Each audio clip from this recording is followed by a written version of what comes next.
Sasagot po tayo ng tanong. Ang katanungan po ganito, saan mapalad ang bumabasa at nakikinig ng salita ng hula? Mapalad po ang bumabasa at nakikinig ng salita ng hula sa kanyang sarili.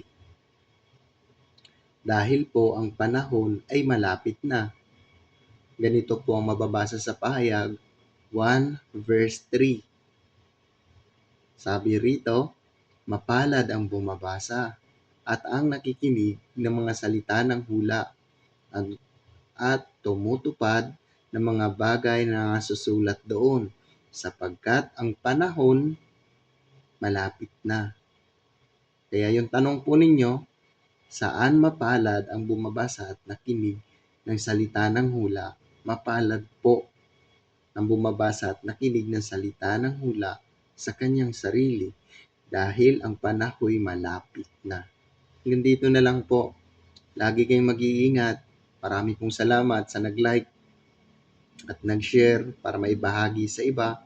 Salamat po. Ingat po kayo palagi.